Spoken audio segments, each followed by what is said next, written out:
Does it make more sense to rent a home or to buy a home? Hi, Nancy Beauvair here with Agape and NEXsteps. I wanted to bring up that topic in this week's conversation.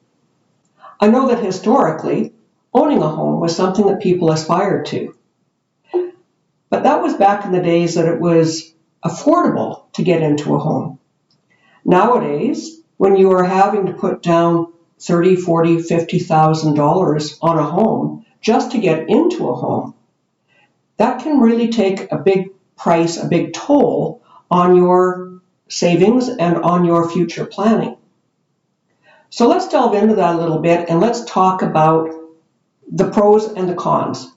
So first of all, this is something that crosses all age boundaries. I know that there's a lot of talk out there right now about how our millennials and our Gen Zs can't afford to get into homes. A couple of reasons for this. First of all, a lot of the boomers are staying in their homes longer. They're not transitioning into care facilities, so that means that there's not as many of those homes being put on the market. There seems to be a lot of areas, especially in Canada, that don't have enough housing, or certainly affordable housing. If you reference back in my videos, I did a video and an article several months ago that spoke to that issue about how there is an affordability crisis in housing right now in Canada and in the US. So what do we do about that? I know that rents can also be reasonably expensive nowadays. So why would you choose to rent instead of owning?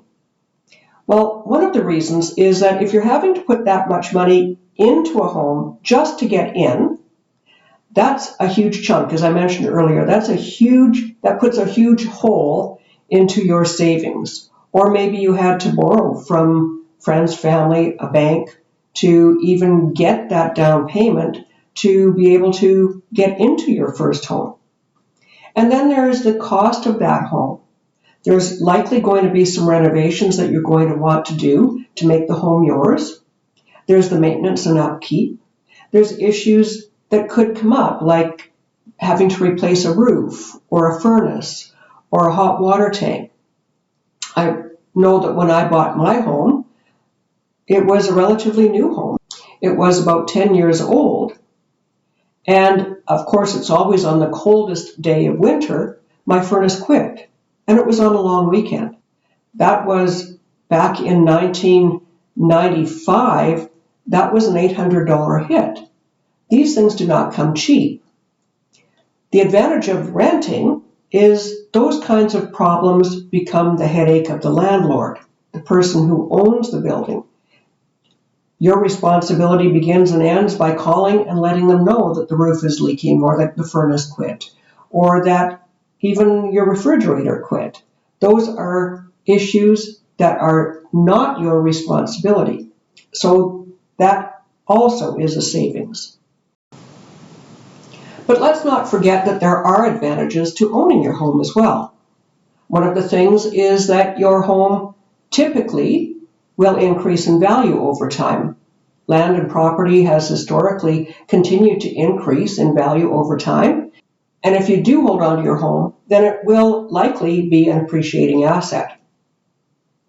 The other aspect of home ownership is that you're free to do what you want. You can decorate it how you like. You can landscape how you like. You can upgrade, you can add on to it. You have that flexibility that you don't have when you're renting a home. After all, you don't own the home, and the landlord may not appreciate if you go in and paint all the walls a certain color or knock a wall out between a couple of rooms. The other advantage to owning your home versus renting is that you have the stability. If you're renting and your landlord decides to sell the property or change the terms of the lease, it may make it prohibitive for you to continue to rent there. So there are a couple of downsides to the fact that you don't actually own a property and that you're in somebody else's property. You kind of are at the mercy of the landlord's whims at that point. I've been a proponent for a number of years that at some point it doesn't really make sense to continue to own a home or to look at purchasing a home if you're at a certain stage in your life.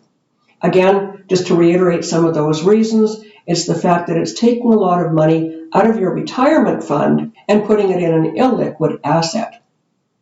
If suddenly you have medical bills or an urgent need to dispose of a property and the market conditions aren't right, you can end up selling at a loss. You can end up losing money on that. And in some cases, it may take months to actually sell the property, which could put you in a real financial bind. I know that there's reverse mortgages out there. Maybe you can borrow against the equity in your home. But again, there's a cost to that, and that could put you behind the eight ball, again, from a financial perspective. So at some point, it just doesn't make sense to own a home versus renting. What I'd like to suggest is that you sit with a professional and you go over your particular circumstances, including your lifestyle and your financial situation, and make a decision on what's best for you. A couple of months ago, I came across a YouTube video by a mortgage broker. His name's Nav, and he's located in Kitchener, Ontario. And he has a link on that video to a calculator that is a rent versus buy calculator. It looks a little bit complex, but they've thought of everything in there. You enter in the province that you live in, you enter in how much your rent would be or is, you enter in how much your down payment would be, and how much you're actually investing.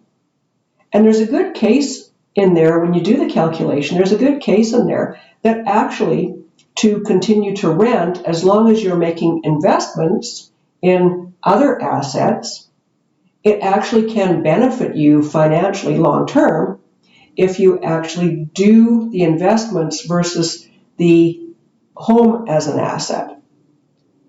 So in my article this week, I've got a link to Nav's spreadsheet. You can download it off of my website. I also will put a link there so that you can visit Nav and see what else he has to offer. So it's not an easy decision. It's quite complex. It depends on your own personal circumstances, your own personal preferences, but really just take the time to do a proper evaluation. So it's a very personal decision. But if you take into consideration your personal circumstances, what you wish to leave for your legacy and lifestyle planning, how you wish to transition as you age, and it becomes part of that strategy. I'll leave you with that. Have a great week, and we'll talk to you next week. Bye for now.